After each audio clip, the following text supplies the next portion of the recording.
Good morning बच्चों, welcome to SD commerce classes. आज हम आपके लिए नई वीडियो लेकर के आए हैं जिसमें आपका कैश बुक क्लास 11th के बच्चों को अधिकतर कैश बुक में थोड़ी सी प्रॉब्लम रहती है। आज मैं उन प्रॉब्लम को मैं अब सॉल्व करने वाला हूं। आज जो मैं लेकर के आया हूं वीडियो आपके लिए जो है कैश बुक, ठीक है सर। तो कैश बुक का मतलब क्या होता है सर? नाम से ही पता चल रहा है कि कैश बुक का मतलब होता है कि सर कैश का ट्रांजैक्शन। तो सर कैश का ट्रांजैक्शन मतलब सर यहाँ पे ऑल ट्रांजैक्शंस किसके होंगे? कैश के ही होंगे, नॉट अ क्रेडिट ट्रांजैक्शंस। मतलब उधार का कोई भी ट्रांजैक्शंस नहीं किया जाएगा इसमें। सर अब उधार का मतलब क्या होता है? जब किसी की ट्रांजैक्शन में, जब कोई भी ट्रांजैक्शन में किसी भी पार्टी का नाम आ जाता है तो वो ट्रांजैक्शंस क्रेडिट का माना जाता है, ठीक है। फॉर एग्जाम्पल के लिए जैसे मैंने गुड्स परचेज किए हैं, किससे किए हैं? राजू से किए हैं। मैंने गुड्स परचेज किससे किए? राजू से किए। तो मैंने परचेज आया, क्या पैसा गया? क्या पैसा गया? क्या उस ट्रांजैक्शन में CASH का नाम था? सर नहीं था। नाम था, राजू का नाम था। तो राजू कौन थे? हमारे क्रेडिटर्स थे, ठीक है। तो परचेज आएगी तो purchase account debit to Raju मैंने लिख दिया। तो उस एंट्री में कैश का नाम नहीं था तो ये कैश का ट्रांजैक्शन नहीं माना जाता है, ठीक है। ऐसे गुड्स सोल्ड मैंने फ्रॉम किससे किया है? बिरजू से किया है। तो वहां पे भी क्या हुआ? वहां पे भी कोई कैश का कोई ट्रांजैक्शन नहीं है। मतलब CASH ये दिखाई देना चाहिए सर ट्रांजैक्शंस में। अगर ये नहीं है तो क्या है? मतलब ये उधार का ट्रांजैक्शन है और उधार पर किसी पार्टी का नाम आता है, ठीक है। नाम आता है मतलब जैसे मैंने कहा बिरजू से मैंने गुड सोल्ड किया था तो बिरजू डेबिट, क्योंकि पैसा नहीं आया, Birju debit to sales account, ये एंट्री होगी। लेकिन किसी एंट्री में नाम के साथ साथ कैश भी लिखा हुआ है, जैसे goods sold from Birju for cash, ठीक है। तो हम सबसे पहले अगर नाम भी है और कैश का नाम भी है, दोनों नाम है, यानी कि जिस ट्रांजैक्शंस में कैश का भी नाम दिख रहा हो और किसी पार्टी का भी नाम दिख रहा हो तो हम सबसे पहले कैश को ही प्रेफर करते हैं, ठीक है। तो एंट्री क्या होगी? Cash account debit to sales account, ठीक। ऐसे मैंने गुड्स परचेज किए हो, फॉर कैश लिखा हो किसी पार्टी का, तो एंट्री क्या होगी? Purchase account debit to cash account. Sir ये एंट्री थी, ये बेसिक एंट्री है जो आपको आनी चाहिए, ठीक है। तो सर यहाँ पे क्या करेंगे? सर कैश बुक करेंगे। आपने अगर, अच्छा हमारी वीडियो अभी बनी नहीं है, वीडियो मतलब ये है कि मैंने आपको लेजर के बारे में थोड़ा सा सिखाया नहीं है, लेकिन फिर भी मैं आपको कैश बुक के बारे में मैं आपको बता दे रहा हूँ। थोड़ी सी देखिएगा वीडियो, अगर समझ में आएगा तो लाइक करिएगा जरूर, ठीक है। तो मैंने कहा सर कैश बुक में कौन सा? मैंने कहा कैश बुक सारे ट्रांजैक्शंस कैसे होंगे? कैश के होंगे, क्रेडिट ट्रांजैक्शंस नहीं होगा, ठीक। अब कैश बुक में कितने कॉलम की कैश बुक बनाई जाती है? Sir simple column cash book, यानी इसे हम सिंगल कॉलम कहते हैं। दूसरा है 2 कॉलम कैश बुक, यानी इसे हम डबल कॉलम कैश बुक कहते हैं। तीसरा है ट्रिपल कॉलम कैश बुक, जिसे हम कहते हैं 3 कॉलम वाली कैश बुक। और एक होती है जिसका नाम होता है पेटी कैश बुक। इस पेटी कैश बुक के लिए मैं आपको अलग से एक मैं वीडियो बना करके मैं आपको पूरा बताऊंगा कैसे आप सीखेंगे उसे, ठीक है। तो मैंने कहा ये सर मैंने जो फॉर्मेट मैंने बनाया है वो कौन से कॉलम का बनाया है? ये मैंने बनाया 3 कॉलम कैश बुक का बनाया, 3 कॉलम कैश बुक का बनाया, ठीक है। 3 कॉलम का मतलब ये होता है जैसे डेट, ये पर्टिकुलर क्या है? रेसिप्ट, ठीक है। LF लेजर फॉल्यू, वाउचर नंबर, ये VN नंबर मतलब वाउचर नंबर होगा, ये डिस्काउंट का कॉलम होगा, ये कैश का कॉलम होगा, ये बैंक का कॉलम होगा, ठीक है।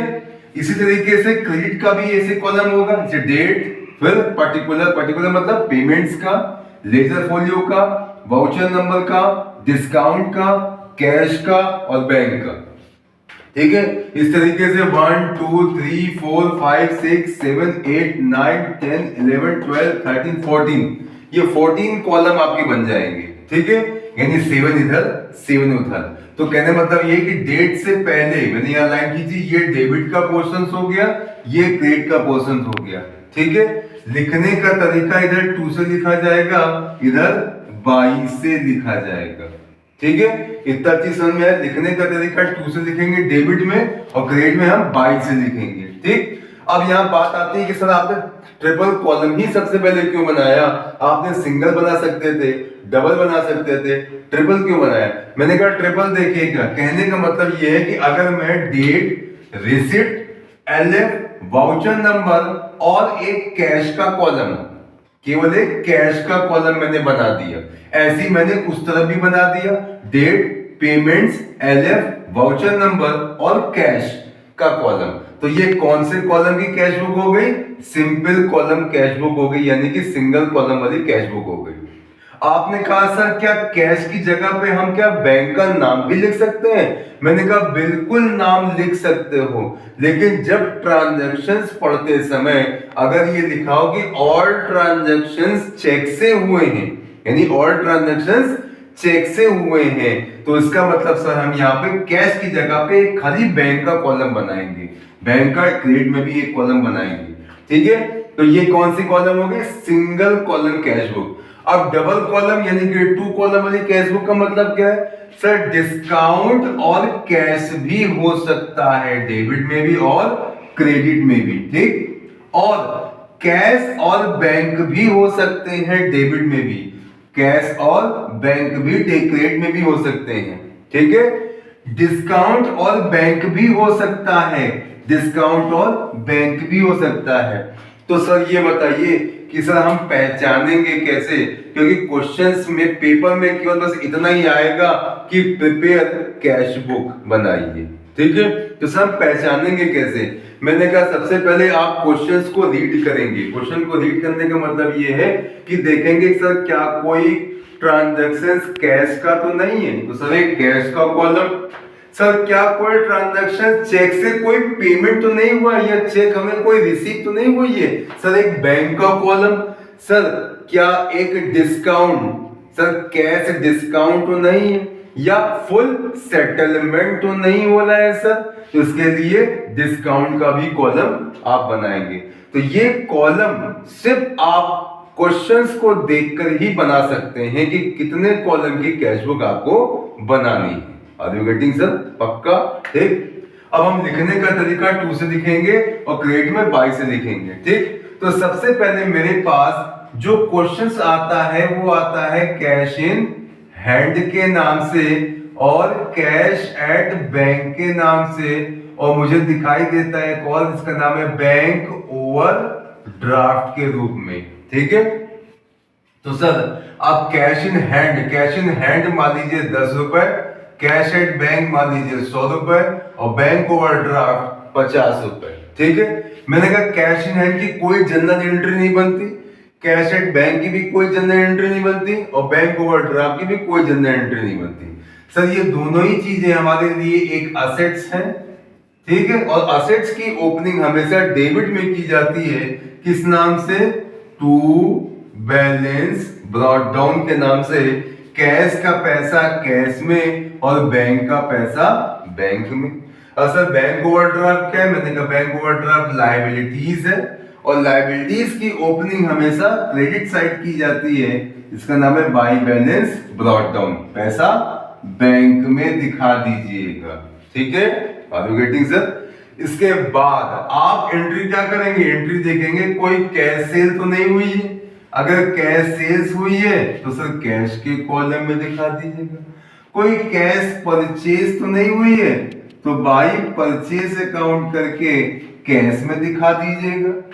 यही सेल्स अगर मान लीजिए हमें चेक रिसीव्ड होती है, हमने सेल्स किया और चेक रिसीव्ड किया, तो वो पैसा कहां दिखाएंगे सर? बैंक में दिखा देंगे। हमने परचेज किया और चेक से पेमेंट दिया तो पैसा कहां दिखा देंगे? बैंक के कॉलम में दिखा देंगे सर। ठीक है, इस तरीके से आप क्या करेंगे सर? एंट्रियां करेंगे। कोई डिस्काउंट अलाउड हुआ है तो डिस्काउंट अलाउड हुआ है तो रद्द करेंगे, डिस्काउंट रिसीव्ड हुआ है तो इधर एंट्री करेंगे। ठीक है, तो इस तरीके से क्या करेंगे? हम ये ट्रांजैक्शंस करेंगे। ठीक है, अब इन ट्रांजैक्शंस के अलावा और भी एक ट्रांजैक्शन है जिसका नाम है कॉन्ट्रा एंट्री।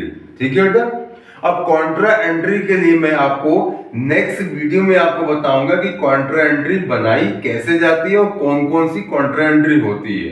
ठीक है, इसमें केवल बस 2 ही टॉपिक हम लोग पढ़ेंगे, काउंटर एंट्री के बारे में, और एक लास्ट वीडियो हम और बनाएंगे कैश बुक के लिए जिसका नाम है रिटेनिंग, एंटायर और एक्सेस। ये भी कैसे आप निकालेंगे इसका भी मतलब मैं आपको बताऊंगा।